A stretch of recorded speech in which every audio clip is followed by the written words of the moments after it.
of a sudden. Yeah, what's wrong with Milwaukee, folks? Mr. Until I have a snap on You it. know, homes are built on Milwaukee. What's the problem? I don't have a problem. He has a problem with it. All of a sudden, there's a problem. All right, boys, welcome back. Fresh off the flight, konnichiwa, bitches. We're back here at the shop, actually the new shop. You guys haven't had a chance to see it. We just had a soft opening here this past weekend. Great turnout. Shout out to everybody who watches the channel. Shout out to everybody that came and showed up. We really appreciate you guys. We got something new here for the FL5. If you're following this build, you know that we are all about cooling. This will be a little bit more to add to the puzzle when it comes to the cooling for the FL5.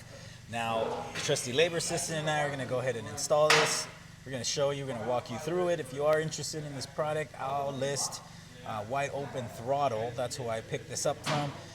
You guys can reach out to them. If you need us to reach out to him on your behalf, let us know as well. We can source that product for you. But otherwise, yeah, Wide Open Throttle carries this. This piece, like I said a moment ago, it's more robust. Getting parts Yeah. for any of my VSKF Hot Boys. Let me know. Oh, look, now he's got a plug. Got to pay for that plug. I already got the price. Yeah, just let me know. I got pricing for everyone. Yeah, when I went out to Auto Salon, Morris was drooling on those work. VSKF. And truth be told, they actually look pretty dope. Actually, the ones that were on the, and I'll put a picture here now, the ones that were on the Garage Active R33 were pretty dope too. Looks like they have their own little design, but not a bad wheel. Old school wheel that just got re-released by Work. And if you guys need us to source you that, like Morris said, he already got a price. We got them. Let us know. We can source it for you. I mean, shit, I'll fly to Japan and pick them up for you, boys.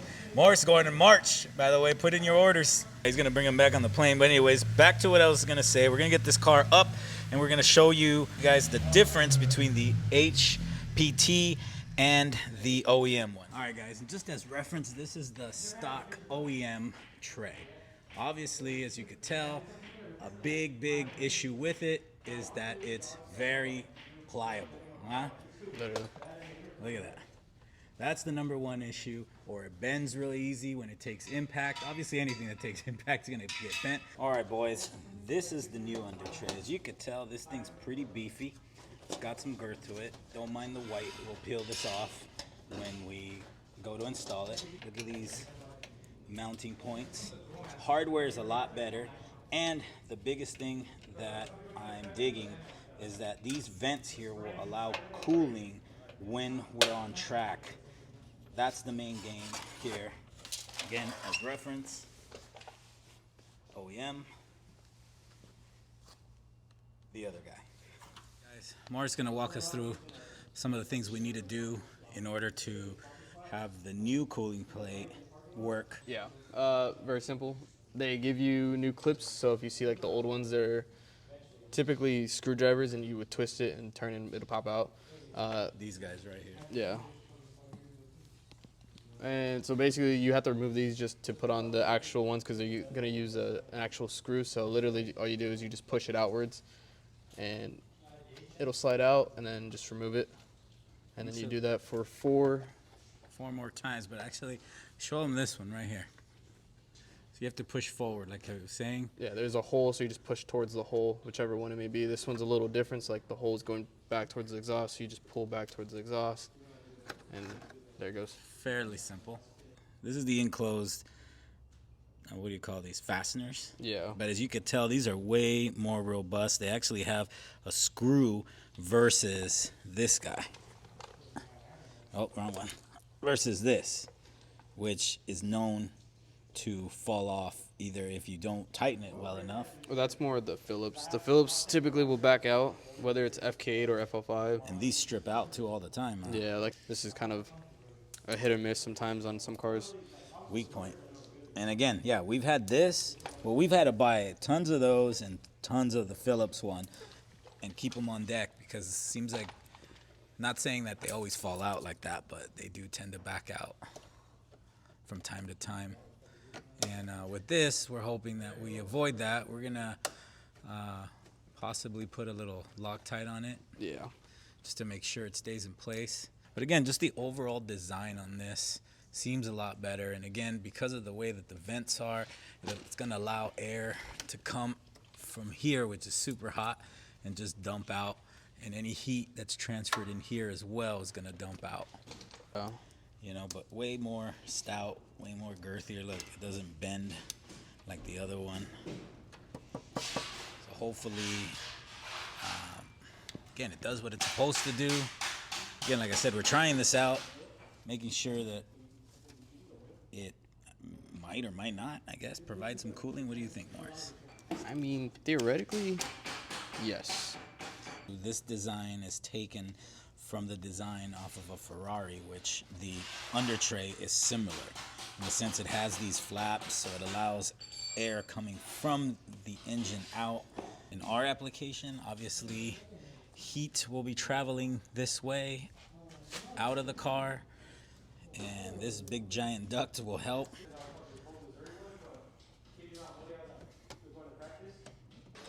All right, now that it's semi-on, you guys can get an idea of what we're talking about. Air should come this way. See the vents pointing.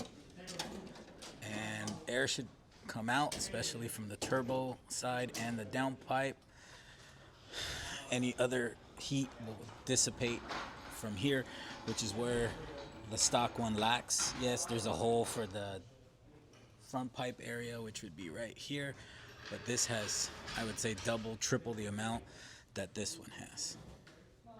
And I know Honda engineered it, but I think this is going to take it one more step. I think it's going to help provide a lot more cooling, not to mention protection from anything hitting up. As you can tell, you hear how solid that thing is. This is it finally installed. Initially, when we first did it, we had the provided clips that they gave us here, which to us didn't really make sense. There is no instructions, so kind of just took them off, and then again, there is bolt holes here, so we just use those instead. And they do provide nut certs already in the tray up front, like the OEM one. So we use those and use the actual clips just on the side, so 2 and 2 on each side, and then the frame bolt that is a factory one here instead of the clip. I mean, again, we don't know how it goes technically. Maybe they give you extra hardware or something, or extra clips in this case, but this is how we did it on at least this install. So We'll see how it goes. yeah. I mean, again, for reference, right here is where those little clips would hang to lock it in place. But since we foregoed that idea and we went straight to the frame here, you can't do that. So again, this is the way we're doing it. It might work, might not. Clearance is tight, 100%. If you can hear that, I mean, that's the downpipe. We'll see if it rattles or not. But our other thought was that because the clip was here, where's that clip, Morris? This one. All right, well, the clip provided was hitting against this. Yeah, so the actual front subframe, if we use the clip, basically this whole back end portion, or at least this section, Was you could loose. literally just go back and forth, and eventually you would hear a rattle, and it didn't really make sense in that scenario to do it like that. So that's why we utilize the actual frame bolt that they give us. And with doing that, you can keep the clip, but you have to modify this hole. At least in our case, we would have had to modify the hole and make it a little bit larger to at least get the bolt to actually screw in there. So I think we're good. yeah. Yeah, everything's nice and tight. It's not going anywhere. And like I said, way thicker plate, as you can tell, way better fastening system. We're gonna see how well this does next time we go up on track. We'll measure temps, see if there's any significant gain or loss. Again, I'm not an aero expert, so I won't know how much downforce or whatnot will feel on the car. That's what Morris and I were having a sub-conversation on, where I was thinking, okay, will this give it more downforce because air is gonna come through here, or vice versa? Will it create lift? All right, boys, this concludes the short but sweet little install for the car. Again, might work, might not. Let us know what you think. What do you guys think about the new shop? Again, if you're in the SoCal area, we're planning on doing Cars and Coffee every month. Stay tuned for that. Again, from the trusty labor assistant, myself, and the 6-time 7-county Edge Master Lewis. We'll catch you guys out on the next one.